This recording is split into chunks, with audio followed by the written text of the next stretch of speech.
Hey everyone, Sam Ovens here and welcome to this training video called New Paradigm and Worldview. So in this video here, I'm basically going to bring together all of the different things which we've discussed. So in week 2, we've covered a lot of ground. I mean, we literally covered an entire new paradigm. And a new paradigm is literally like what you have in your brain. It's your built-up collection of beliefs, analogies, frameworks, all sorts of things. I mean, a paradigm takes a lifetime to develop and build. And, most people, they do take a lifetime to build their paradigm, and they never change it. They never even understand that it can be changed. And it is quite literally the most valuable and most important thing that you can possibly have in your entire life, because with the wrong paradigm, you literally experience a different reality. With the right paradigm, you experience an entirely new reality where you're more in control, where you can achieve the things that you want, where your dreams literally become your reality every day. And so it's, if you get it wrong, you can suffer and have a pretty miserable life. However, if you get it right, I mean, you can have the wildest ride of your imagination. I mean, you can live life exactly how you want to live it. So it's my belief that your paradigm is the most important thing in the world. And so in week 2, we've covered a lot of ground. We've covered society's old paradigm. I've introduced you to a whole bunch of new theories. I've showed you how I've applied these things to transform myself. And in today's video, New Paradigm and Worldview, we're really just going to tie it all together. We're going to bring it all together into one cohesive paradigm and worldview, so that you can go out there and experience life in an entirely different way. You can live a different reality and really grab hold of the steering wheel of your own fate and your own life, which is the best feeling in the world, when you are in control and it's you that's holding the steering wheel. So let's jump right into this. So here's what we're going to cover today. First of all, we're going to talk about a fundamental breakdown in statistics and society's flawed paradigm. So I'm going to explain the way society views success and achievement in business and making money. They view it as a statistic that it's just totally wrong the way it's viewed, and I'm going to break that down and show you how it's flawed. Then I'm going to talk about separating your character from your mind and learning to observe its thoughts.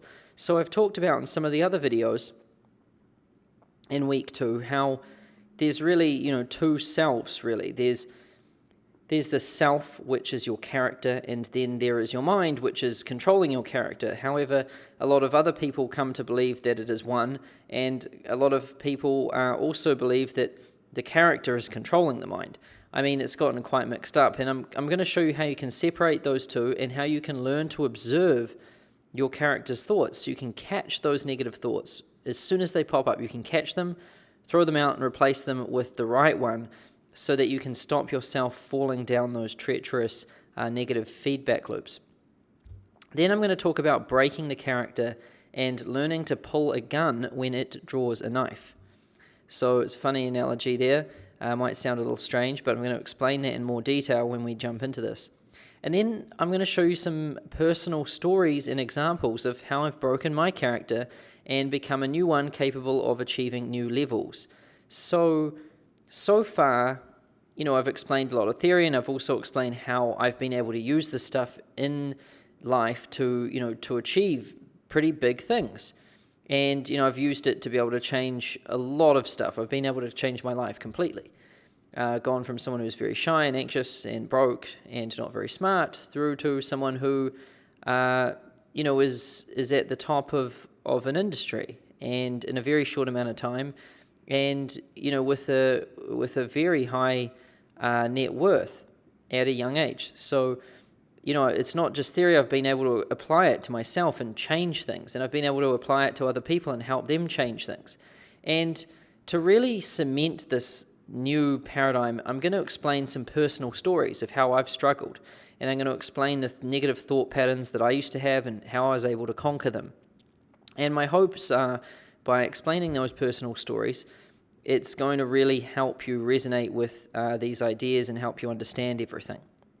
And then towards the end, I'm going to bring it all together. So everything we've discussed from video 1 all the way through to this video, I'm going to take all of the different stuff that this new paradigm and worldview is built up on, and I'm going to just bring it all together into one cohesive paradigm and worldview. So let's get started. A fundamental breakdown in statistics and society's flawed paradigm. So I like to use this example called the coin flip, because I'm sure everyone's flipped a coin, heads or tails, and I'm sure everyone knows how a coin flip works. It's like it's going to land on heads or it's going to land on tails. And what I want you to do right now is just imagine flipping a coin. Imagine just holding it on above your thumbnail and just flicking it up in the air, and then it lands on the table. So heads or tails, take a guess. And a coin, if it's flipped the identical way every single time, it's got a 50-50 chance. 50% heads, 50% tails, because it's just two sides of a coin, and those are the odds of flipping a coin. And society's current paradigm treats people and success as a statistic. And here's what society's current paradigm says: 9 out of 10 businesses fail. We hear this a lot. Being successful in achieving your dreams is statistically near impossible. It's being rich and being a millionaire is so far out of reach. I mean, you'd be silly to even think that you can achieve that. These are the things we hear. And people who are successful are lucky, or they had a fluke. And people who are successful are born with it. They're naturals, or it's in the family, it's in their genes. These are the things we hear. And here's what's wrong with that assumption. And a coin displays 50-50 odds because it is independent from the observer and it can't influence its outcome. A coin can't influence which way it lands. It doesn't have a brain, and it doesn't have the ability to think, and it doesn't have the ability to act. A coin is independent. We flick it up, and it just lands whatever way it lands. I mean, that's just how it happens. It can't do anything to influence its outcome. And this is, really how society views people. If you're born into a poor family and you're born not very smart or anything, well, society's current paradigm pretty much says, well, your chances aren't very high. The odds are against you, and there's not much you can really do about it. Or if you start a business, it's 9 out of 10 businesses fail, so your chances are pretty slim. This is what society says. It treats us as a coin. It treats people as a coin. But what I want you to do right now is imagine a new type of coin. So imagine if this new type of coin existed. And it's a coin with a brain and an arm sticking out the top of it, like this. And imagine a coin that has a brain, an arm sticking out the side of it, and it has the ability to think and participate in the experiment and influence its odds. So it has the ability to think, like, what side do I want to land on, heads or tails? And then it's able to flick with its arm itself over and land on whatever side it wants. So it's thinking and it's acting, and it has the ability to influence its outcome. And imagine if somebody pulled out one of these coins. Like, imagine if someone pulled it out of their pocket and asked you whether you wanted to bet on it. Would you consider it fair? Would you think it would be a fair test if this coin could think and participate? Would you be willing to, play heads or tails with this and think that the odds are fair, 50-50? Well, chances are you're like, there's no way I'm going to play with this coin because this coin is biased. This coin can land whatever side it wants. I'm not going to bet on it because it's up to the coin. It's, I don't really have much influence on it. And would you expect 50-50 odds? You most certainly wouldn't. And a coin displays 50-50 odds because it's independent from the observer and it can't influence its outcome. However, a thinking and interacting coin displays odds that make no sense because it can participate in the experiment and influence its outcome. It can change things. And society's current paradigm treats humans as coins bound by fixed odds, unable to determine their own outcomes in life. And society is wrong. Again. And as humans in the game of life, we have the ability to think, interact, and participate in the experiment and determine our own odds. And it doesn't matter what side of the coin is showing right now, and what history it has of landing on a particular side. And by this I mean, imagine your own life. It doesn't matter if right now you're broke, and it doesn't matter if right now you're not successful. And it doesn't matter what history has to say about you. It doesn't matter if you've been broke your whole life, and it doesn't matter if you haven't been successful your whole life.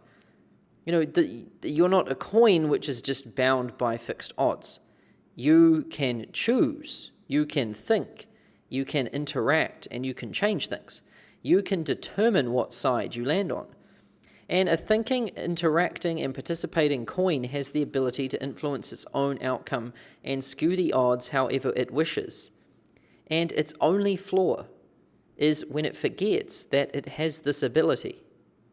And this says a lot about human beings in society today. Most people have forgotten that they have the ability to think, interact, participate, and change their life. That's really a human being's biggest weakness, is the fact that it has forgotten what it really is and what it's really capable of.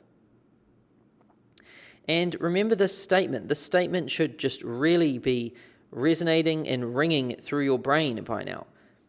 And it's because I've said this over and over again, but this really is the most important thing, really. If I could remember one thing, it would be this, because this is the one thing that I never want to forget. And it doesn't matter what is true, only what you believe is true, because with work, that will become true. So it doesn't matter what the truth is right now. It doesn't matter if you're broke right now, beaten down right now, depressed, and it doesn't matter if life's got you up against the ropes right now. It doesn't matter.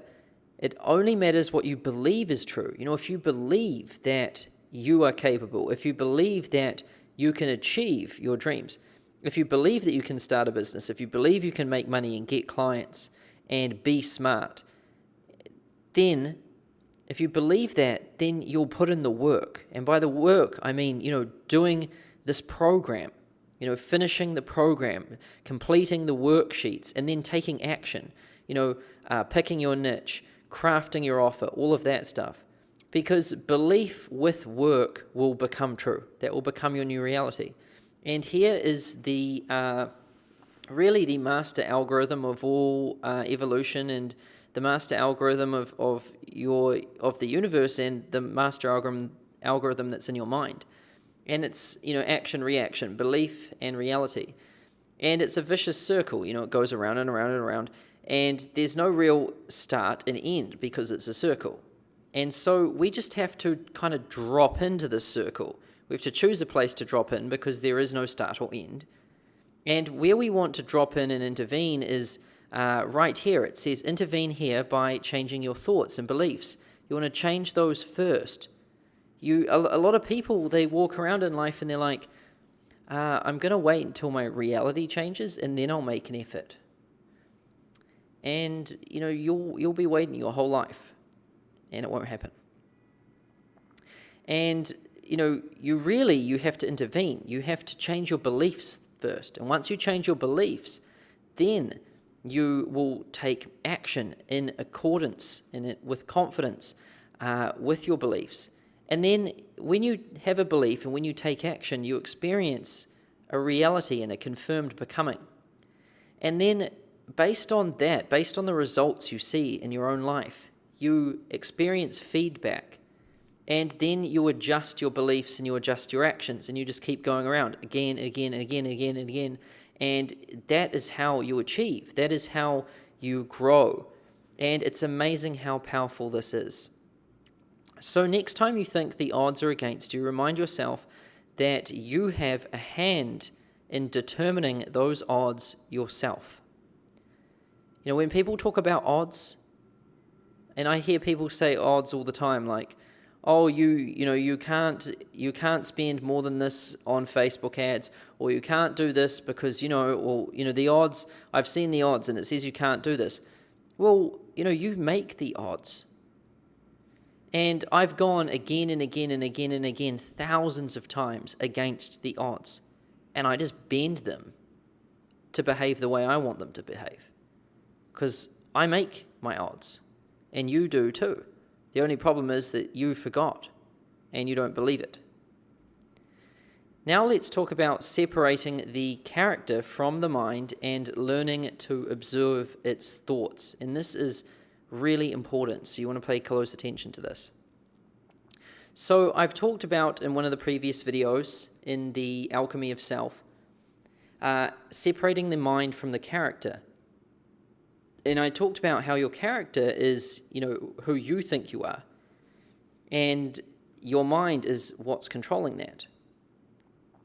And so your character takes orders from the mind and gets it done. And your mind determines what you want to achieve in life and sets the dreams and goals and then dictates orders to the character for execution. So if you want to be a really powerful and really evolved and developed human, you want to separate mind from character. You want to not see yourself as one, but see yourself as two. You want to view, your thoughts and your mind as the controller of the character, and the character is, your body, it's you walking around. And most people have let their character take control of the master. The character's running the show. It's walking the hand itself. And your mind is the master, and it can make the character dance whatever way it wants. And so, when you get a really strong mind, and when you separate the character from the mind, and you really break it and control it, then you can make your character do whatever you want it to do. You can really make your character dance, and you can put it into life every day, and you can make it do the things you want it to do so that you can achieve the outcomes that you want to achieve. It truly is the most powerful and most awesome thing to experience in the world, that you really want to learn how to do this, because things you have been afraid of your whole life, things that you've wanted to achieve your whole life but thought were out of reach, once you can do this, you'll just march right in and take it, and it will be yours because you won't have fear. And here's how you create that separation. And you have to learn to view yourself in the third person view as an observer and a master of your character. So right now in this photo, we're viewing from the third person, and we're viewing behind the head of the character. We're separate. When we're viewing in the first person, we're viewing within our own body, and we're viewing out of our eyes. And we are our character, and it's hard to control ourselves because we're within ourselves, and we're very reactive. We are controlled by our emotions a lot. We're controlled by our thoughts. We're controlled by all sorts of things when we're in our own character. But when you learn to step outside of your character and view from behind and view from the third person, you can control your character like it is a video game player. In a lot of video games when you're playing, I don't know any because I don't play video games, but when you're behind, you're controlling your character, and you can kind of see it walk around, and you don't have fear. You're not worried that your character's going to get hurt when it runs out and tries to do something. You're not worried about it. You just control your character. You throw it into whatever situation you want it to go into. And this is how you want to start observing yourself. You want to really step outside of yourself and learn to view yourself in the third person. And this is what I do. Whenever I'm in a difficult situation, or whenever I'm in a situation where there's a lot of emotions involved, or whenever I'm in a really hard situation, like I'm in a lot of pain, I might be waking up extremely early, and I might have only had 2 hours sleep, or I might have stayed up the entire night working on a massive issue in the business, and I've had 0 sleep. And I've got a full day ahead of me of like 8 strategy sessions and a meeting and all this other stuff. You're in a lot of pain, you're tired. You want to just go and give in. And, I've learned to step outside of myself and just be like, nope, you are doing what I say.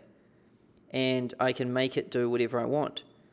And it might sound strange to you right now, but when you learn how to do this, your pain tolerance will be insane. You won't have fear anymore. You can do whatever you want. And, you'll have ultimate control of your character. And you might be thinking, but what if the feelings and thoughts are so powerful that you can't override it? What if when you wake up in the morning, those feelings to go back to bed are so intense that you just have to go back to bed? Or what if you get into work and you've got to make some calls, and that fear that comes over you and dawns over you like a dark cloud, what if that fear is so intense that you just can't fight it? Well, I've got this saying, and when your character draws its fists, pull a knife. And when it draws a knife, pull a gun. And you must set the desire, the dream, and the goal, and then dictate them to your character for execution. And if the character kicks back, give it more. You've got to learn to fight it. Because if you don't control it, it will control you. And if it controls you, then you don't have any control anymore. And so, this is a very, very important thing to do. And it took me a while to teach myself how to do it. But for example, if I wake up first thing in the morning, the first thought that comes into my head is, I'll go back to sleep.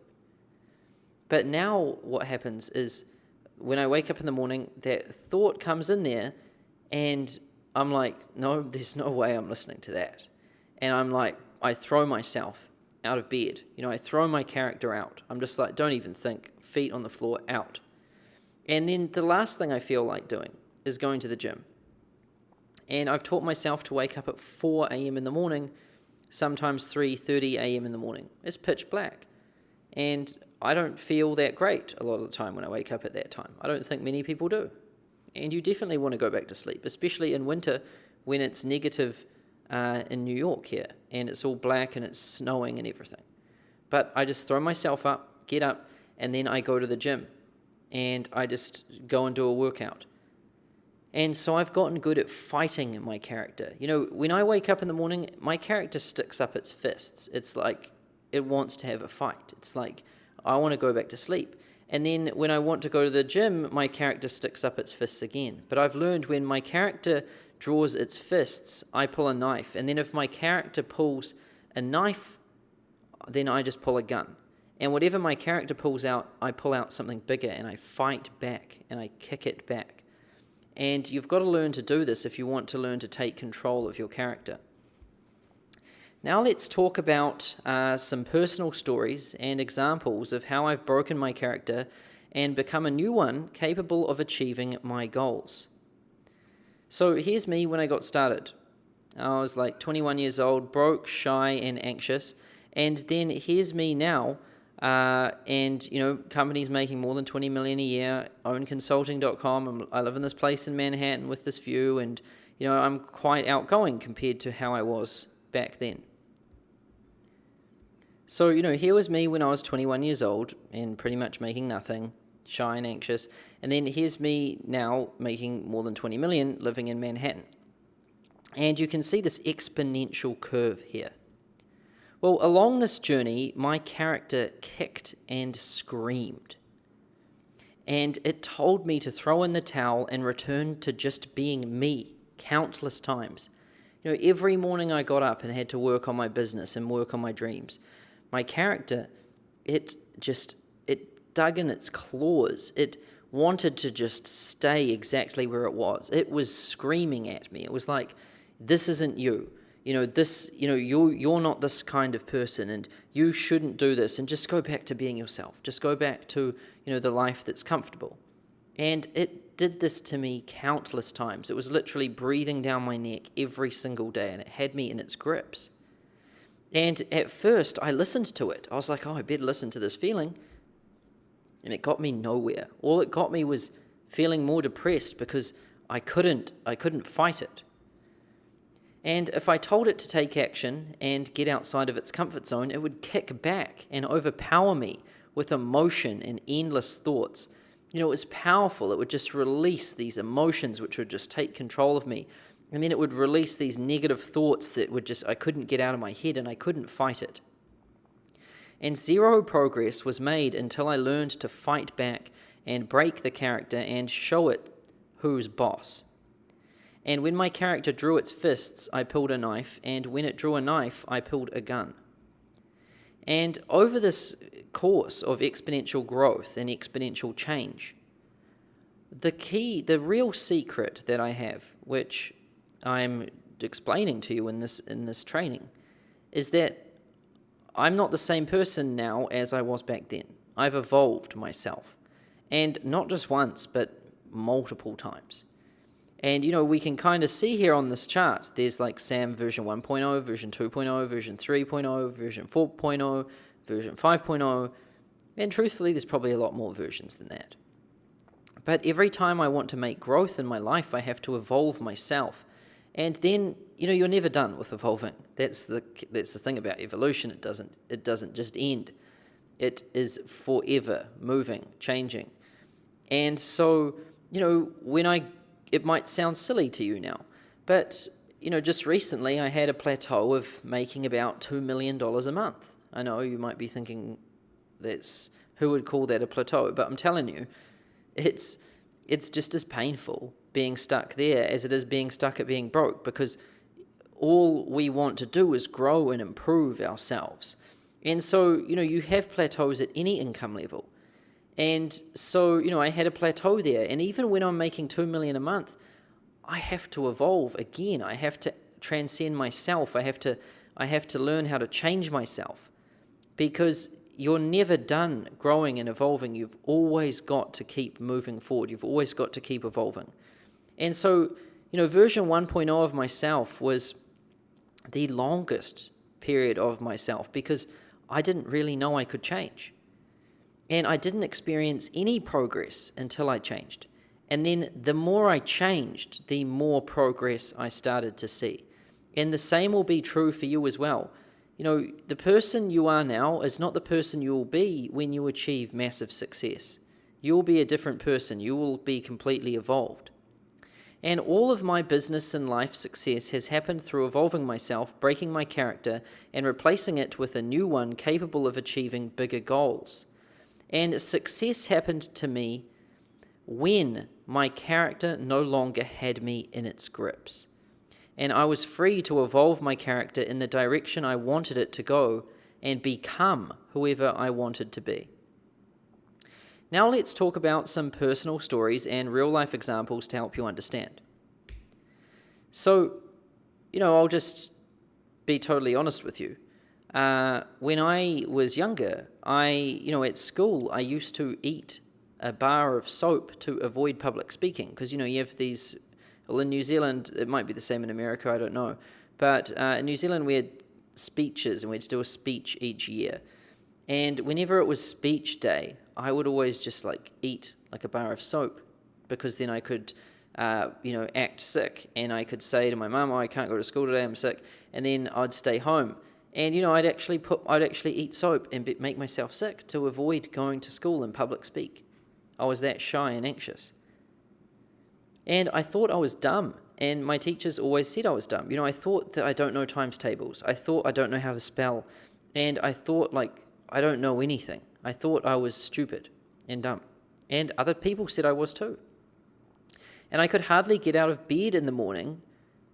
When I started my business, I could hardly get out of bed in the morning because I was too afraid to speak to prospects on the phone. I was terrified of the phone. And I couldn't get things done because I was so tied up in my thoughts about the future.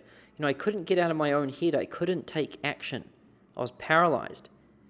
And my confidence was so low that I was horrified of competition and never believed I had a chance. Every time I got up and started my day, I would look at the competition and I'd just be so terrified, because I was like, oh, they're so much better than me. They know so much more than me, and there's no way I can possibly compete. And, here's the early evolution of myself. And here's me and all of my issues, paralyzed as myself, dreaming of the person I wanted to become, version 1.0, and here's version 2.0, me free of those issues and evolved into a new person. And how did I evolve myself, you might be wondering? Well, I learned the markers of my existence. And you remember the pattern of existence worksheet and learning the well, what we can do is we can learn the markers of our existence. So we've got two types of markers. We've got peak markers and we've got trough markers. And peak markers are events or thoughts or patterns that start occurring right when we kind of get to the peak of our performance. So, if you, in your bank account, you might go up to, say, $5,000, and then when you get to 5,000, you might start thinking, oh, like things are good and everything, and then you might start browsing on the internet for clothes to buy or something. And then you start doing that, and before you know it, you've started buying things, then you've bought more things, and then all of a sudden your money's gone. And that would be a peak marker when you start to look at things on the internet to buy. And then a trough marker is something that you do at the low, just before you start climbing up again. So that might be when your bank account gets to $500 and you start panicking. And then when you panic, you might start all of a sudden pulling into gear, being productive, waking up on time, making sales and making money to pull yourself up out of that trough. Well, you could learn those peak markers and you could learn those trough markers. And the other thing you want to look at is your pattern of existence pitching up or pitching down? And pitching up is when, over time, like over the course of 3 days, 2 days, 1 week, 1 month, or whatever, you should be going up. Your bank account should be going up, or your performance at the gym should be going up. And a downwards pitch is when things are going down over time. And here's the thing, there's no such thing as staying where you are in life. You're either moving forwards or you're falling backwards. And there's no such thing as staying where you are. There's no such thing as a flat line. Everything in life is either pitching up or pitching down. If you're not getting better, then you're getting worse. And there's no such thing as staying where you are. And if you think you're staying where you are, well, you're really lying to yourself because you're really going backwards. And here's some stories of how I did this. So I was so afraid of facing the day and making progress in my business that I couldn't get out of bed in the morning. And, I'd just curl up in bed. I couldn't go out and face the day. And here's kind of the thought pattern that happened. So I'd wake up, then I'd think about getting out of bed, and then I'd lie to myself about the benefits of staying asleep. I'd say things like, oh, if I sleep in, I'll be more focused and I'll have more clarity, and I'll probably do better work, and then I'll probably make more money. So I'd tell some lies to myself. And then I'd deny the responsibility to improve my life. I'd be like, oh, I don't really need to do anything. It's not really up to me. And then I'd listen to my thoughts, and I'd listen to them. I'd be like, okay, yeah, that's what I should do. And then I would go back to sleep. And then what would happen is I'd regret staying asleep. Later on in the day, I'd regret it. I'd be dreading it. And I'd regret staying asleep and I'd start beating myself up. And then, to make myself feel better, I'd promise myself that was the last time. I'd promise myself, not again. And then, guess what? I'd just do it all again. And each time I did it, it got worse. The feelings got worse. The dread got worse. The self-hate got worse every time. And it got harder to break each time I did it. And this was the pattern. And I learned to spot this pattern. I learned to separate my character from myself. At first, I just viewed myself as one thing. I was just like, this is me, this hunk of flesh here in this world. And, I wasn't sophisticated enough or evolved enough to be able to split myself apart like that and view my character separate from my mind. And when I learned how to split my character separate from my mind, I could learn to observe the thoughts of my character. And if my character started thinking, it's time, started trying to sell me on the benefits of going asleep, I'd be like, wait a minute, I understand this pattern. I've seen this pattern before. And then I'd intervene And I'd be like, nope, you're getting up. And so I learned to observe the pattern, and then I caught it. And I separated my mind from my character, and I learned to observe its thoughts. And I learned the thought pattern.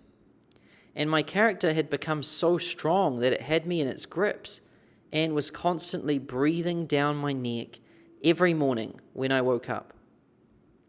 And how did I fix it? Well, when my character drew its fists, I pulled a knife. And when it drew a knife, I pulled a gun. And I decided to wake up earlier than ever. And the moment I woke up and had thoughts of going back to sleep, I attacked it front on by getting up and going to the gym. The last thing I wanted to do was wake up early, and the last thing I wanted to do was wake up early and go to the gym. And so what do you think I did? I threw my character into battle. I made it, if I was used to sleeping in till like 10 o'clock, 11 o'clock, 12 o'clock, I was like, this character's going to now get up at 4. And I never used to go to the gym, so I was like, not only are we going to wake up at 4, but we're going to go to the gym, and it's not going to be a small workout, it's going to be a brutal one. And that's what I did. I threw my character into battle, and when it pulled its fists, I pulled a knife, and when it drew a knife, I pulled a gun. You've got to learn to fight back. And then when I learned to fight back, 1 day became 2 days, then 3 days, then 7, then 2 weeks, then 3 weeks, and then an entire month. And then something strange happened. The characters' voices had gone. When I woke up in the morning, the character voices weren't there anymore. I was like, I'd wake up now and I open my eyes and I'm like, I'm waiting for it, and I'm like, where are those thoughts? They're not there anymore.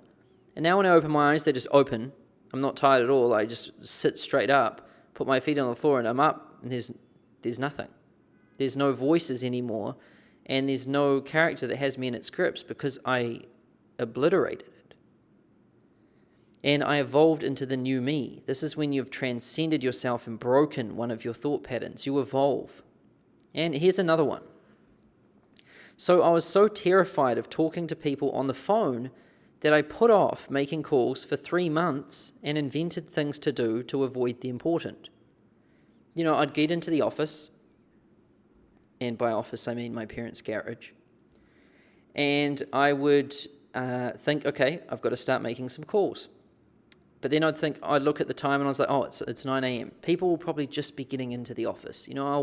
I'll wait until about 10 or 11 o'clock. So I did that.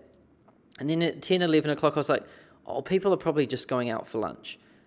I'll wait until they get back from lunch.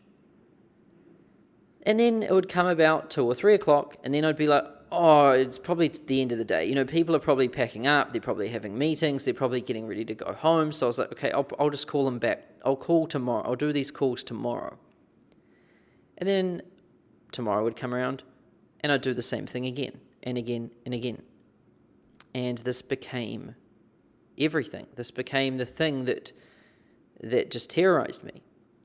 And here's how this thought pattern looked. Start the workday, know that I need to make sales to grow my business, lie to myself that it's okay not to sell today and just read some blogs and watch some videos, and then deny responsibility for my financial situation, and then listen to my thoughts and delay sales another day, and then regret my decision, and then promise myself tomorrow is the day, and then repeat it all over again. And what I learned is to separate my mind from my character, and I learned to observe its thoughts. I learned the pattern, and my character had become so strong that it had me in its grips, and it was constantly breathing down my neck every morning when I woke up and got into my office. And how did I fix it? Well, when my character drew its fists, I pulled a knife, and when it drew a knife, I pulled a gun. And when my character thought about putting sales calls off another day, I looked it in the eyes and I made it do 20. And if it didn't like doing 20, I made it do 30. If it didn't like 30, I made it do 50. And I just learned to fight it. I learned to overpower it. And I learned my patterns, and I took control and evolved myself. I went from Sam version 1.0 to Sam version 2.0. And version 1.0 was me and all of my issues, paralyzed as myself and dreaming of the person I wanted to become. And version 2.0 was me free of those issues and evolved into a new person. And every time I evolved myself, I found myself in another rut, facing issues again, but at another level of play. And what I mean by another level of play is, like I just told you, I've experienced plateaus now, but they're at like $2 million a month. So, I had to evolve myself just recently to be much more of a team player because, I used to be a solo kind of entrepreneur, and that was fine. But now in order to do better, I need to really, focus on my team and building a culture and all of these things which I never had to do before, and things which I thought weren't important and put off. And, now I'm forced to evolve myself to do these things. And I learned my patterns and took control and evolved myself. And I went from Sam version 1.0 to version 2, version 3, version 4, version 5, version 6, version 7, version 8. There's probably a lot more than this. And I just keep evolving, and that's how I keep growing. That's how I keep improving myself and improving my business and improving my life and everything. And so if you're wondering how this exponential curve occurred, it's because I learned to evolve myself. And this person here, at me at 21, I dreamed of being wealthy. It was a dream, but my standards were just me lying in bed, feeling sorry for myself. And the person I am now, wealth is a hygiene standard. So I don't dream about being wealthy. I can't. It can't even exist. I can't not be wealthy now. It's a hygiene standard. Just like not eating like rotten chicken is a hygiene standard for you, not making $2 million a month is like worse than eating rotten chicken for me. It has become a hygiene standard. It's not a dream anymore. It's a standard. It's something I simply will not tolerate anything below. And that is the sort of relentless attitude you need to apply to your goals if you want to achieve them. You need to take your dreams and make them not dreams, but standards. And the only way you do that is by evolving yourself into a new person. And evolving myself was the only way. It was the only way to bridge this gap. And a lot of people don't understand this. A lot of people don't understand that the person they are right now is not capable of achieving success. You have to become a new person and step into the success with it. Now let's talk about bringing it all together into one cohesive paradigm and worldview. So we've discussed a lot of different things. Week 2, it's been a big week. We've covered a lot of stuff. It's probably blowing your mind, all these different things. And now what I want to do is bring them all together, wrap it all up, and tie it all together into one cohesive paradigm or worldview. So here's society's current paradigm. Here are the different things which we've discussed. So number 1, misunderstanding in the psychology of the self and creation of the identity. Then number 2, a bias towards the material and the physical. Number 3, a false perception of entitlement and authority. And number 4, a dualism and perception of one right and one wrong. And then this should say 5. 5, contradiction of the two sciences. And then 6, birth of the victim and their story. And then 7, mistaken view of cause and effect. So this is society's current paradigm. What I'm going to do right now is just roll through each one of these, explain how they're wrong, and then explain the right way to view things. And I'm going to introduce you to the founding principles of this new paradigm which I've invented and brought forward here, called the alchemy paradigm and worldview. So, this society's current paradigm, it leads to this end result. This is the main problem. We believe that the world is round, and we believe that, it's this earth here, and then we believe that we are born into this earth. We're just born, we become conscious, and then we live our lives. Just little us, separate from everything. and then we die and we leave. So, there's this earth, we're born, and then we die and we leave. And that's what we believe. And, we also believe in classical physics, which is like, that's a tree, that's a desk, and that's a person. And we believe all of these different things are physical, material, we can touch them and everything, and that we're separate from all of these things. And we believe that, we're born, and that's when we become conscious, and then we have our life, which is when we're conscious, and then we die, and then that's where we lose consciousness, and that's it. And that's just it. And we also believe that, we are a physical body of like muscle, blood, flesh, and bone, and all of this. And that, this is us, this is ourself. And here's where this paradigm leaves us. And this is a good way to explain it. So this person is named Rob, and Rob isn't very smart. Rob's upbringing, history, and track record to date shows that he isn't much of an achiever, and his brain isn't as smart as other people's brains. Rob is introverted, he's shy, he's anxious, and he doesn't know much, and he's unable to change because that's just who Rob is. And this is what society's current paradigm sees things as. It sees things as, we're unable to change, and that's just who we are. And society has put such focus on defining individuals' identities from such a young age that it has created an extremely strong self-image and sense of character. And how we've done this is, things like driver's licenses. We've got names, we've got identity documents, birth certificates. They've all got our images on them, everything's documented. We've got report cards from school and from college, and, we carry a GPA and everything. We've got Facebook profiles which have timelines and histories and, images of us and our friends and everything. And you've got Instagram with more images, and then we've got all these forms which we fill out at the doctor's office, on the internet all the time we've got these forms. We have to check boxes, say different things about ourselves. And then we've got, crowds in society, and they're always saying things about us. They might be gossiping about us, they might have an opinion of us, we might have friends groups who know us as this particular person. And we've got all of these different things which define our identities. And this is Rob's history, all of these different things. And together it forms Rob's identity. And identities become so strong and defined over time that we believe that we are our identity. We believe that this is me. Me is this collection of all of these things over in the past. This is my identity. This is me. But here's the big question. What came first? The physical body and the brain, and then human consciousness and life as we experience it?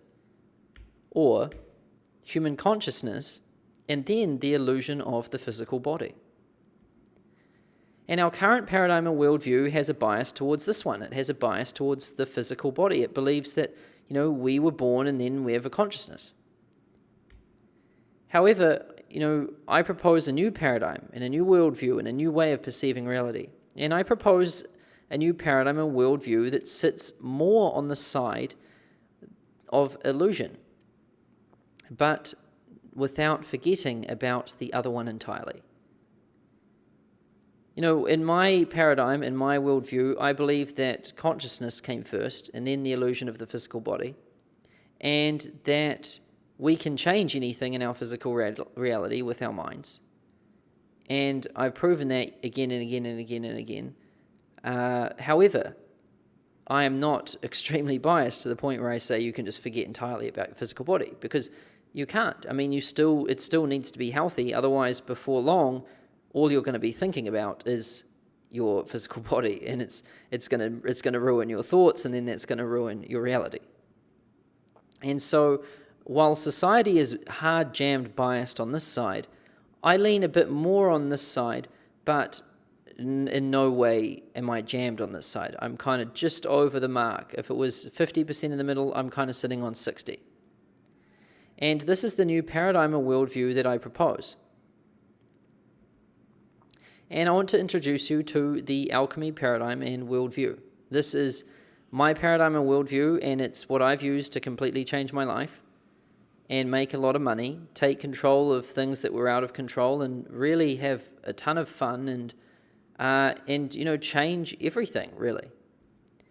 And the best way I can describe it in a sentence is that we spend our entire lives paralyzed as ourselves, dreaming of being somebody who we are not. It's natural, it's natural as humans to desire to become something more than who we are.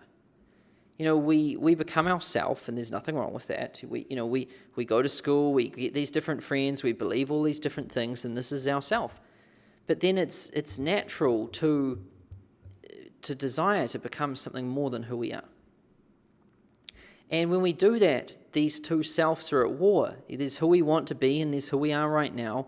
And this internal conflict causes a lot of pain. And we're paralyzed by it. We can't take action because it's outside of our comfort zone. It's not in alignment with who we are. So we don't do anything about it. But we regret not doing anything about it. And we spend our entire lives paralyzed as ourselves, dreaming of being somebody who we are not. And the greatest search of mankind is to learn how to transcend himself or herself, how to transcend itself, and to be free from the bounds of itself. This really is the greatest search of mankind. And here's Maslow's hierarchy of needs, and at the bottom we've got physiological needs like water, warmth, rest, safety needs, then belonging and love needs, then esteem needs and self-actualization, and then at the top we've got transcendence, which is when we transcend all needs of ourself and all basic needs, and we become whoever we want to be. Now let's discuss the alchemy paradigm differences from society's current paradigm. So here were the 7 things. It says 8, but here were the different things. Now we're going to go through each one.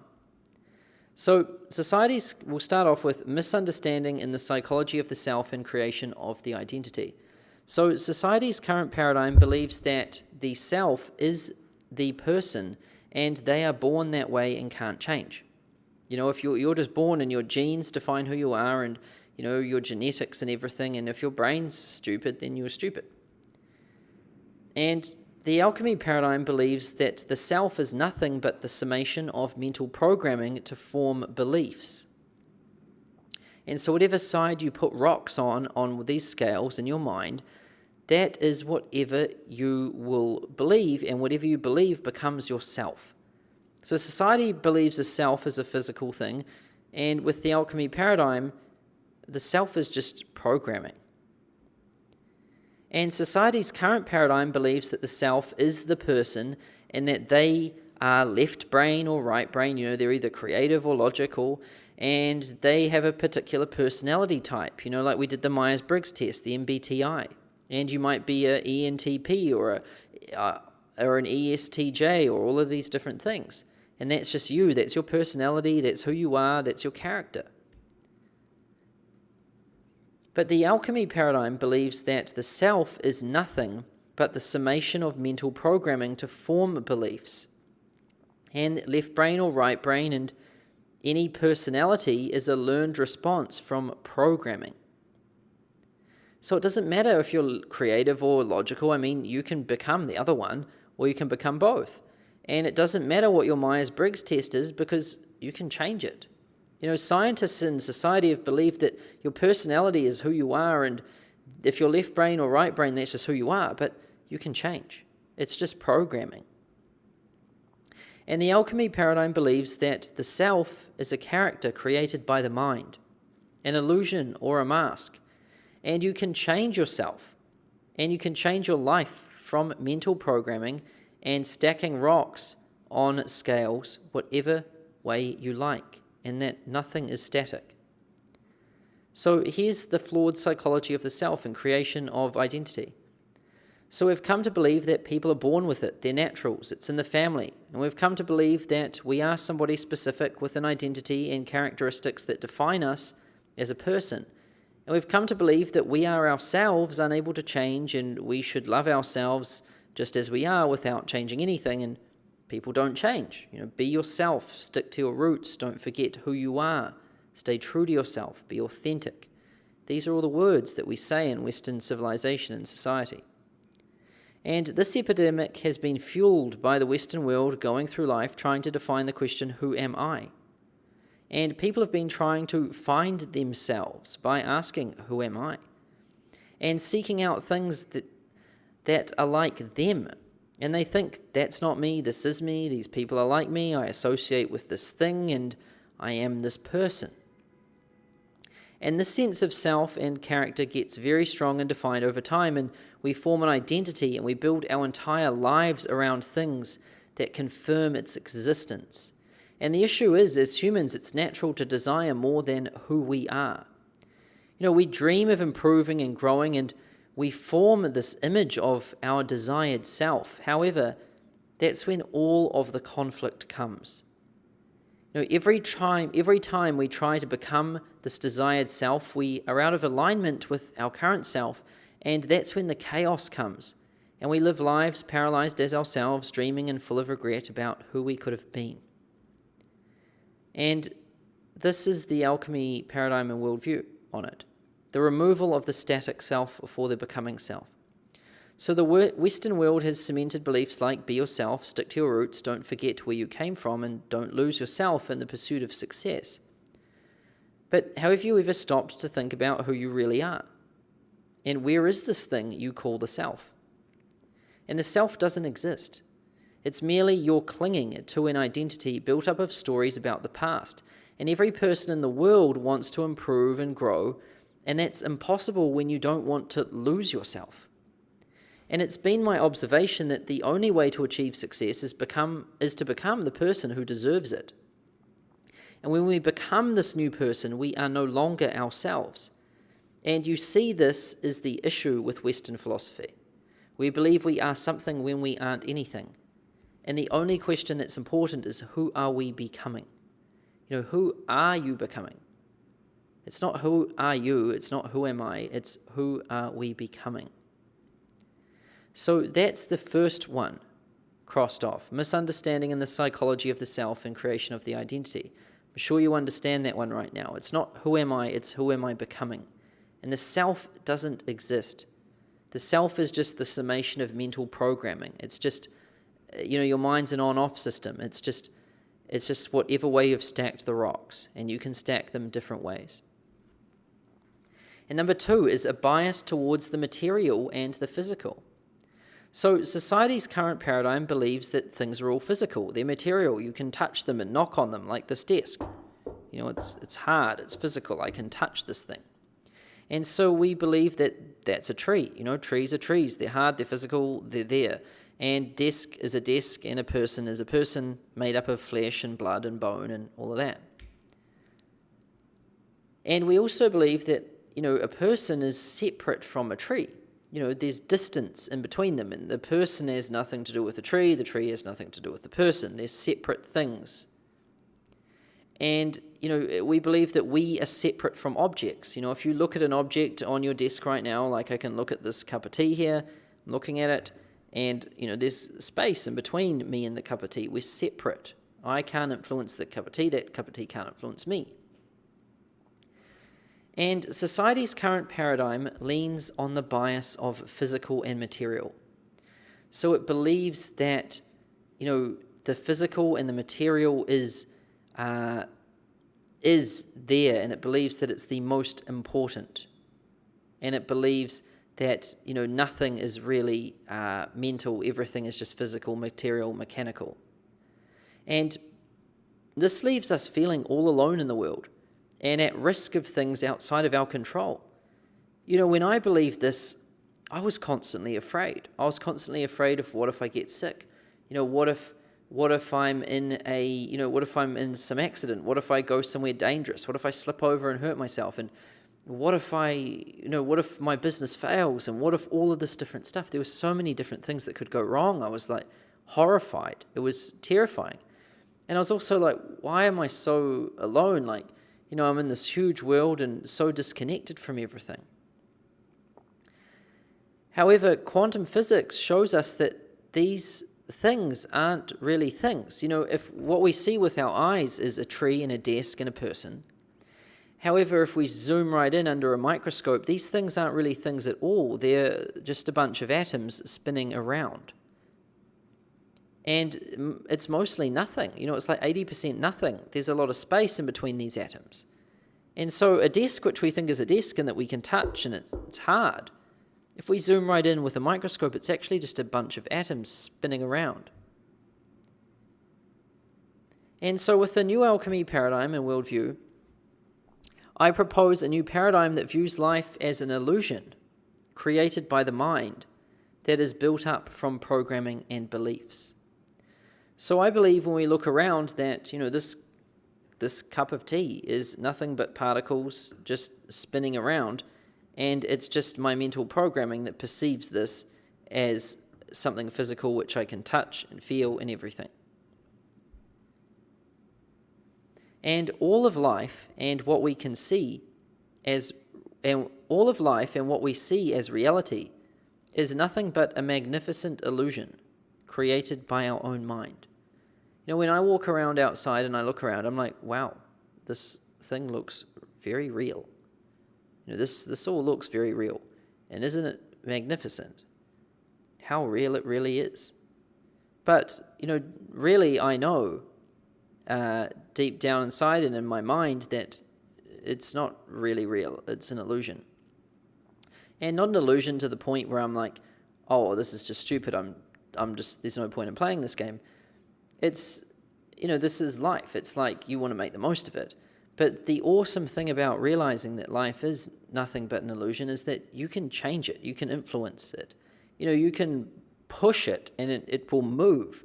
And so when you view reality like this, it's like you've hacked the game. It's like you can start changing things. You can change yourself. You can change your situation. If you're poor, you can make yourself wealthy. If you're shy, you can make yourself outgoing. If you're not very smart, you can make yourself a genius. You can change things around when you view reality as the illusion that it is. And all of life and what we see as reality is nothing but a magnificent illusion created by our own mind. And so that is the second one. So far I've shown you two of society's biases in its current paradigm, and I've shown you the new alchemy paradigm and worldview. Now, number 3, false perceptions of entitlement and authority. So we have grading systems that are limited, pass, fail, A, B, C, D, 0 to 100%, and not achieved, achieved, merit, excellence, and uneducated, high school educated, bachelor's degree educated, or master's degree or PhD, or first in class out of 30 people, and qualified or not qualified. We have these grading systems that are very limited. There's a cap, there's a ceiling. And most people think distribution looks like this. You've got the lower class, the middle class, and then the rich people, and it's linear. And we think that there's not that much of a gap between the lower and the middle, and not that much of a gap between the middle and the rich. And it's like, okay, that's it. And we believe that there's, just a linear curve in between non-educated, educated, MBA, and PhD. But, most people have no idea. And MBAs and PhDs aren't even on the map. And any form of qualification is a false sense of entitlement because it makes the person think that they're qualified and deserve reward from the market. And the market is a fair judge of value, and it has a habit of rewarding those who have value and giving nothing to those that do not. And when qualified people don't get what they want from the market, they say the system is vulgar and bankrupt and they deserve to be paid more, but they just don't get it, and they need to wake up. So society's current paradigm falls on the bias of certificate-optimized education or degree-optimized education. And it believes that certificates and degrees deserve financial reward and respect. That's the current bias. However, I propose, with the new alchemy paradigm and worldview, I propose a new paradigm which forgets certifications entirely, and it optimizes education around market results. So our entire, education system has been optimizing around certification. It's been like, we've got to change the education system, and we've got to change the study habits, and the people going into these education systems, they need to be mindful of the outcome, which is the certificate, and that's what you optimize your study for. And that's how students are optimizing their study. They're passing around past exam papers. They're trying to hack, education to try and get the best grades. But then they go out into society and into the real world, and it doesn't really work very well for them. And they wonder how people who are uneducated kick their ass. And they're like, what? How does this happen? This isn't like getting test results. And it's because the market's totally different than a certificate. The market doesn't care if you have a certificate or not. And so the market is, the population of the world. It's like when you try to sell something or buy something, that's the market. And my education systems, like this program, they're optimized around the market. So in my programs, like Consulting Accelerator, I don't have a certification program, nor will I ever have one, because I'm an activist against those, and I'm an activist towards market-optimized education. So I want all of my students and all of us in this community to optimize our learning and our habits and our behaviors and everything around the market. And that's what we optimize for. And through optimizing it to the market, that's how I've been able to get people such profound results. As of, right now, we've had people from Yale, Stanford, what else have we had? Oxford, all the Ivy League things, and not just normal degrees. We've had people that did MBAs and PhDs from those Ivy League places. And they've come into this and said, this is way better. And, that blows me away. And the reason why this has happened is because I've optimized all of my education systems and everything around market results, real world results, like getting clients, making money, changing yourself, changing your life. Whereas society's current education systems have optimized around the certification.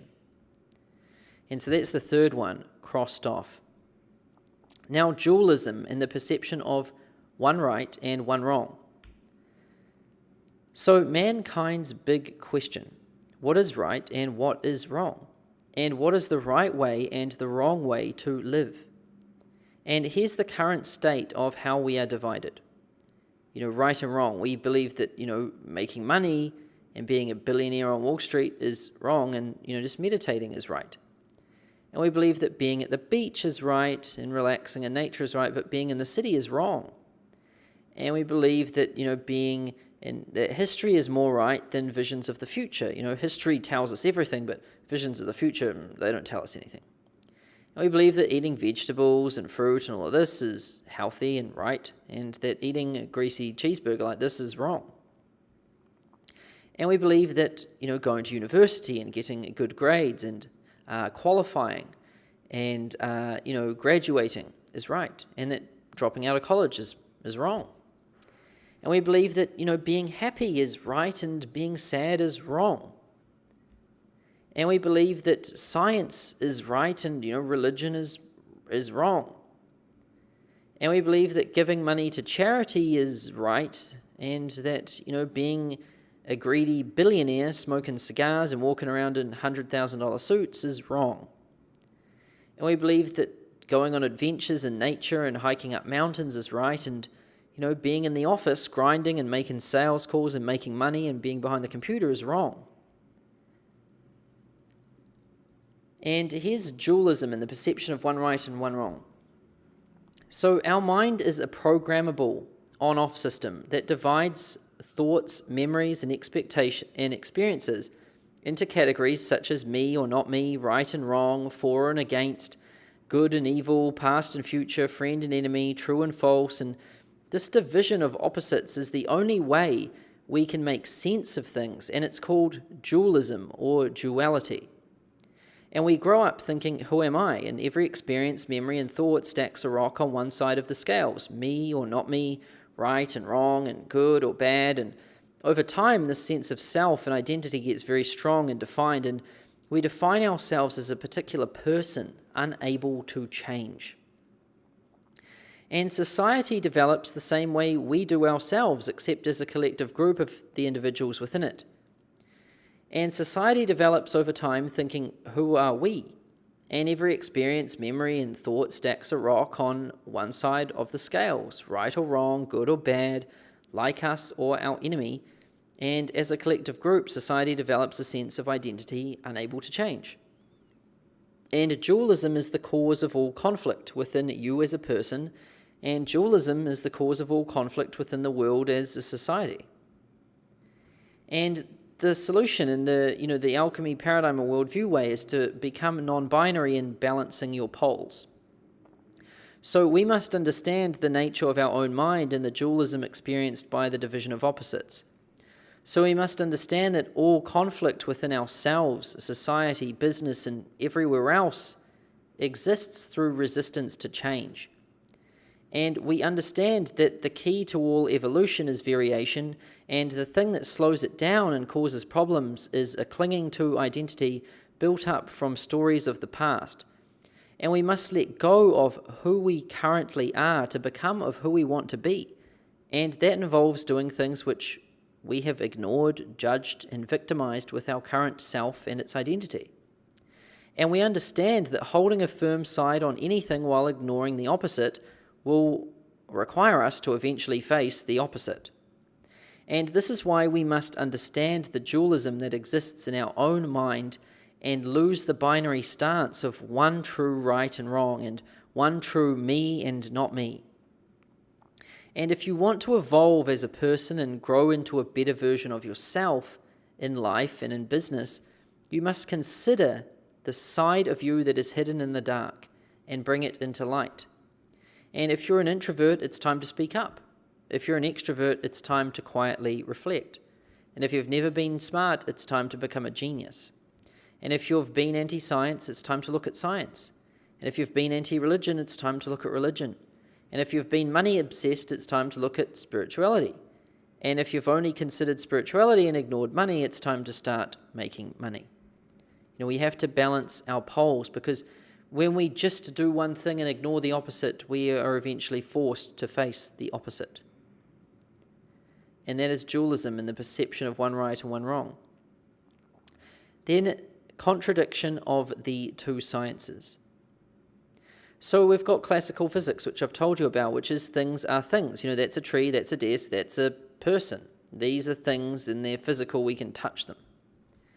But quantum physics says these things aren't really things, they're more atoms spinning around, and they're mostly nothing at all. And classical physics is what we see with our eyes and touch with our hands, and quantum physics is what we see when we zoom right in with a microscope. And the best way I can describe it is with this small analogy here. So imagine going into the woods and then observing a tree fall down right in front of you. And you see it all happen, and it makes a thud sound when it hits the ground. Now imagine we could wind back time, and except this time you don't go into the woods, you wait at the forest edge and hang out there for the day. Well, does that tree still fall over? Does it still make a sound? Well, society's current paradigm says, yes, it most certainly does. But quantum physics says that particles are essentially everywhere and nowhere until somebody observes them. And only at the point of observation do particles take a specific state and position, which means that we actually don't know whether the tree falls down or not unless we are there to observe it, which we're not because we're at the forest edge. And only at the point of observation do particles take a specific state and position. So what does this all mean? And what does this have to do with business? Well, do you remember my obsession about discovering the interconnectedness of things? What makes one subject tie to another subject? What about my thoughts and the outcome of a call? How can how can one subject have anything to do with another subject? They're separate. And how can what I think have any effect to the outcome of a call? And how can me watching something have an effect on the actual ad's performance? And how can my results have an effect on the results of my clients if they're separate? Well, at a microscopic level, these are all particles. One subject, another subject, my thoughts and the outcome of a call, and my observation and my ad's performance, and my results and my client's results. And society's current paradigm falls on the bias of classical physics and believes that we are physical beings separate from our environment with no interconnection. And the alchemy paradigm. Well, I propose a new paradigm which believes that we are not physical beings but waveforms of light, experiencing a consciousness and viewing reality as an illusion created by our mind and interconnected to everything in the universe. So, pretty different stuff here. And so that's the contradiction of the two sciences. Now we've got birth of the victim and their story. So society's current paradigm believes that other people and other forces are the cause for all misfortune, suffering, and pain. And we have come to see winning as something to be quiet about, and people who discuss winning are seen as show-offs or up themselves. And we've come to see strugglers and losers as people who deserve our attention. And we listen to their stories and we sympathize with them. We're like, oh, it's okay that you didn't win. Oh, I understand. Yeah, it was really hard. It's not your fault. And society's current paradigm falls on the bias of believing the victim and their story and giving them sympathy, as well as blaming others for their misfortune. And I propose a new paradigm that views losers as people who need no sympathy, and they need to pick themselves up off the floor and get back in the game to win. I believe that everyone can win. I believe that people who create a story about why they can't win, they've made up an excuse about why they can't, and now they're stuck there. And they want to win. Everyone wants to win deep down. And everyone can. But as soon as you play the victim, as soon as you create the story, you lose forever. And as soon as you start feeding the victim by giving them sympathy, it's literally just like feeding an addiction. It's like feeding a drug addict more drugs. It only makes it worse. You can't feed a victim sympathy. They have to pick themselves up off the floor and get back in the game. And that's the alchemy paradigm. And in society we've come to, if someone wins, we're like, oh, that person's a show-off. And if someone loses, we're like, we give that person all the attention. But, it should be the other way around. We should be giving the winners the attention, and the people who aren't winning, they just need to make a decision to pick themselves up and get in the game. And if life has you pinned up against the rope in a corner, you have to grow some teeth and fight back with all you've got. And don't ever play victim and believe the story. Don't believe the story. Don't create the story. Don't play the victim. You've got to grow some teeth and get in the fight and fight back with everything that you've got. And so that's the birth of the victim and their story. And then mistaken view of cause and effect.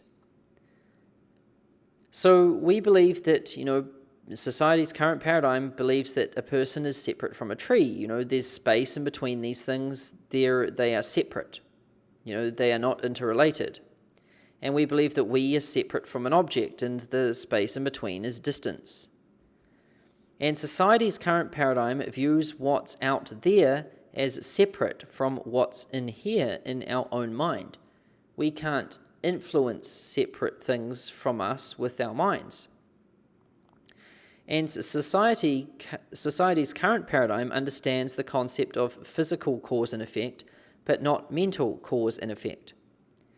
And if you remember back to seeing for the first time that video in week 2, we discussed quantum entanglement of particles and how for every action there is an equal and opposite reaction.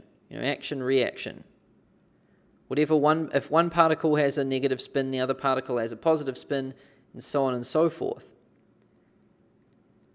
And we discussed these things. For every action there is an equal and opposite reaction. And the mirror and how your judgments are simply an outwards reflection of your own insecurities. And how people don't have business problems, they have personal problems that reflect in their business. And the way you do one thing is the way you do everything. And we become our lowest standards, not our highest dreams. And as above, so below, and so below as above. It's just for every action there is an equal and opposite reaction. This is how it works. This is how the universe works. And there's also feedback loops where, cause and effect aren't separate from each other. They both feed each other. So a cause will create an effect will feed back into a cause. And feedback loops occur when the effect from a particular cause loops around and feeds back in as another stronger or weaker cause. And when this happens, the cause and effect relationship becomes self-fulfilling, and it amplifies or weakens exponentially. And mental feedback loops occur when one thought causes an effect of more thought, which then creates more thought and sets off a vicious self-fulfilling cycle. So what one thinks is what one thinks about, and what one thinks about is what one thinks. And it just keeps going around and around and around. And a mental feedback loop can build you up to become invincible, or it can break you down to the point where you're so depressed and sad that you consider taking your own life. And society's current paradigm falls on this heavy bias. It's cause and effect is what we see when we whack a nail with a hammer. The cause is the hammer slamming, and the effect is the nail driving into the wood. And there is no cause and effect with the mind, and feedback loops don't exist.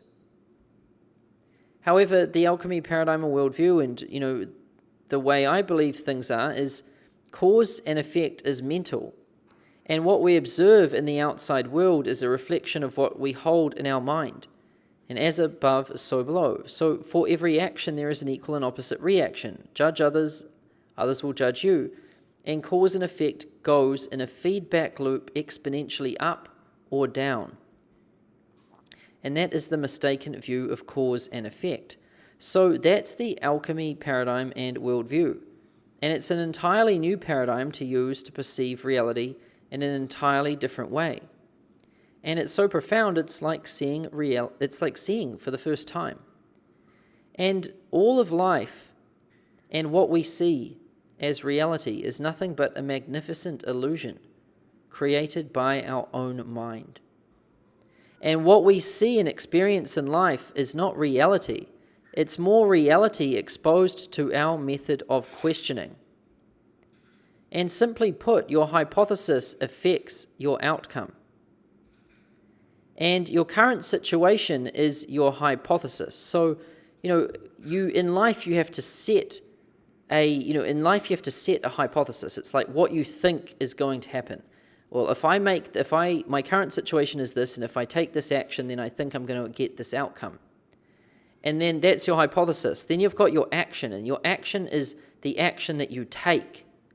And then the new situation is, the outcome that you've got from having your current situation and then applying your action, and now you can experience it. And then you get to experience it, and then you get feedback, and the feedback is what happened. And then that feedback feeds back around into the cause. And you listen to that feedback, and then you adjust your belief, and then you adjust your hypothesis, and then you adjust your action. And each time you keep going around and around and around and around, and each time you listen to that feedback, each time you change that current situation and that hypothesis, and you change that action, and each time you get closer and closer to the truth, and each time you get closer and closer to what works and what doesn't. And that's how you get successful. Not just in life, but in sports and in everything. This is the master algorithm of everything, the universal theory of everything. And so, to put this in perspective, and to really cement this understanding, $500 in the bank could be your current situation, and your hypothesis might be, I want to start a consulting business. And then the action is that you start a consulting business. And then you experience the reality, and that's that you don't get clients yet, but you learn some lessons. And with those new lessons, you get feedback, and that feeds back around. And then the next time is you have a new hypothesis. I want to start a consulting business, but this time around I'm going to have to, I'm going to have to get on the phone. I'm going to have to do some sales calls. So then you do some sales calls, and then your action is doing the sales calls, and then your new reality might be, oh, you got a sale this time. Okay, so you receive that feedback, and it comes back around, and now you're like, okay, I'm going to do more sales calls. And this is how it happens. And this is the most important statement that you can possibly understand and remember and write down. And it doesn't matter what is true, only what you believe is true, because with work, that will become true. And we have this feedback loop thing like this in life, the master algorithm. And you must intervene with your beliefs. You intervene here by changing your thoughts and then your beliefs. Then you take massive action here in confidence with your new beliefs. Then you experience your new reality becoming. And then you listen to the feedback. And then you change your beliefs, and then you change your actions to optimize. And you go around and around and around and around. You keep repeating, you keep taking action, you keep adjusting your beliefs, you keep experiencing your reality, and you keep listening to feedback. And that is the master algorithm of everything in life. That's the master algorithm of business, success, everything. That is how you become an animal. That is how you become relentless and you achieve whatever you want to achieve. And here's where people have gone wrong. So people don't set a hypothesis, and they don't take any action, and they don't listen to any feedback. And some people set a hypothesis, and they don't take any action, and they don't receive any feedback. And then some people set a hypothesis, then they take action, but they don't listen to any feedback. And the correct way to do it, the correct way to govern the master algorithm of all evolution and everything, is that you must set a hypothesis. Then you must take action. Then you must listen to the feedback and then iterate and improve by repeating. That is how you win. Not in just business, in life, in sports, in everything. That is how you win. And it doesn't matter what is true, only what you believe is true, because with work that will become true.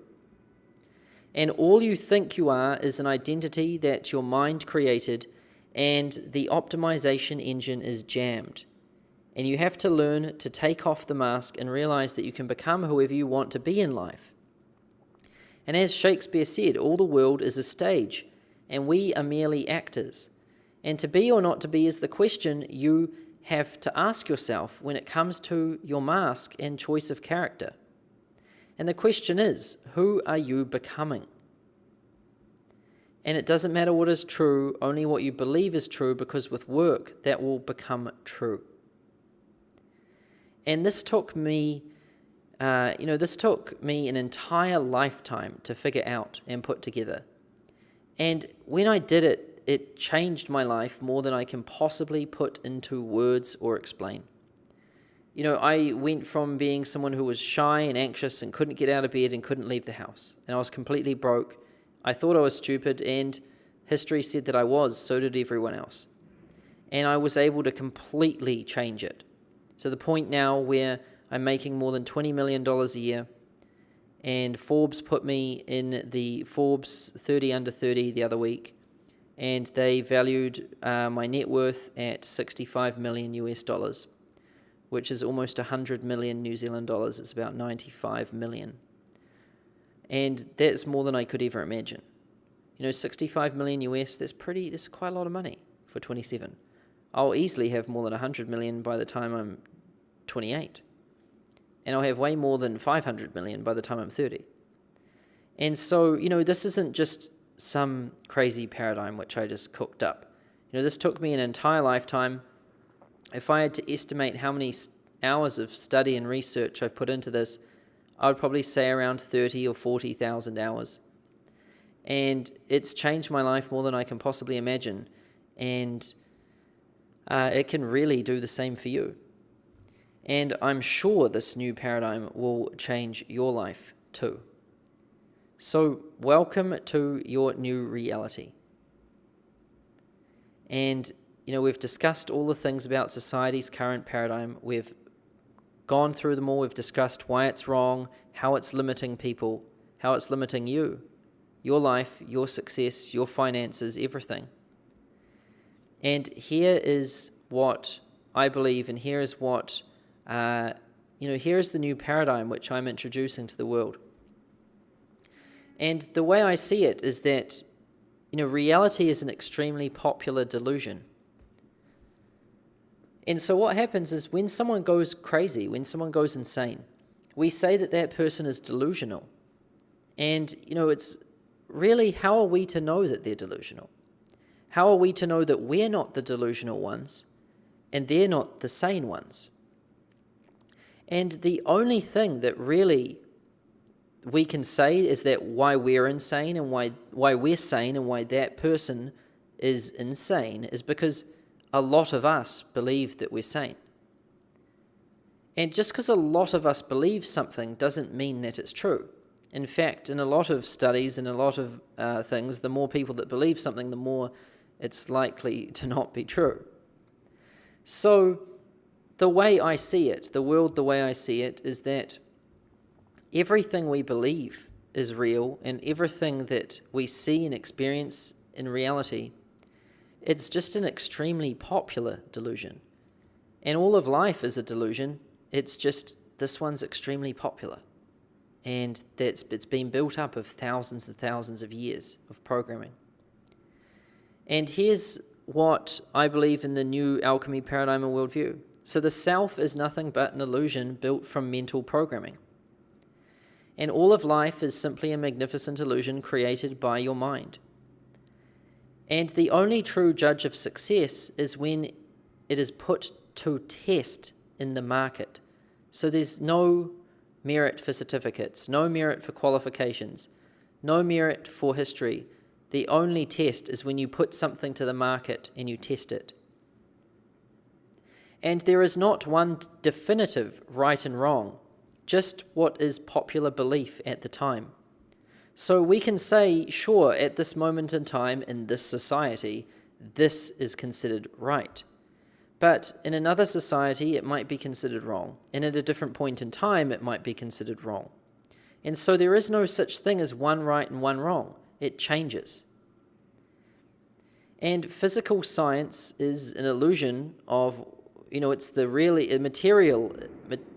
Everything material is essentially just, the illusion. And quantum science is the mind's material in which it makes that illusion come real. And the victim always has a story about why they can't do something, why they can't win. And the victim is the worst person to play in this world because it's a character that gives away its own control. It's amazing to live this life as the character and the master, because you get to control your character and get it to do whatever you want to do. And that's when you've really conquered life and you can achieve anything you want. However, it's a very sad story when the character believes that the master is someone else and it isn't in control of itself. And that's what a victim is, and its story is the reason why it believes that. And the winner never has a story. When the winner gets knocked down, it's their fault. When the winner is sad with their situation, they did it. The winner takes full responsibility for their life and their current situation, and they take full responsibility for what they're going to achieve. And every action has an equal and opposite reaction, not just in the physical world, but in the mental world. Our inside thoughts reflect on the outside. If we judge others, others will judge us. And, if we believe someone's wrong about something, then we'll often need to do that thing which we think is wrong to achieve success. And every action has an equal and opposite reaction. As above, so below. So below as above. And it doesn't matter what is true, only what you believe is true, because with work, that will become true. And so this is my paradigm and worldview. It's taken me a lifetime to put together. I never thought I'd share this, but the more I've helped people in my mastermind and everything with this, the more I've seen such profound changes. And this truly changed my life more than I can possibly explain. And I've studied billionaires, I've studied everything. You know, I'm like a dog with a bone when it comes to my thirst for knowledge and information. I have a thirst for knowledge and information like no one else on earth. And it has taken me more hours than you can imagine to figure all of this stuff out. And so this is the new paradigm and worldview which I am bringing to the world, and which I believe is the solution to all of our problems which we have right now, and also all of society's problems and this world's problems. So I hope you enjoy this new paradigm and worldview. I'm sure it's going to change your life like nothing else for the better. And this concludes this video where I've introduced the new paradigm and worldview. And the next video, Rolling God's Loaded Dice, is where we talk about taking action on this. So the Rolling God's Loaded Dice, this next video which is coming up, this is the most important video and the best video of them all in week 2. And in Rolling God's Loaded Dice, I tell you how you can play with the loaded dice and how you can, really hack your own reality to achieve anything which you want to achieve. And we're pretty much done with the theory now, and in Rolling God's Loaded Dice, we're just talking about action. So I'm going to show you my routines, my habits. I'm going to expose to you some of my programming, which I do to myself every morning and every night. I'm going to show you my daily routine. I'm going to show you how I structure my calendar.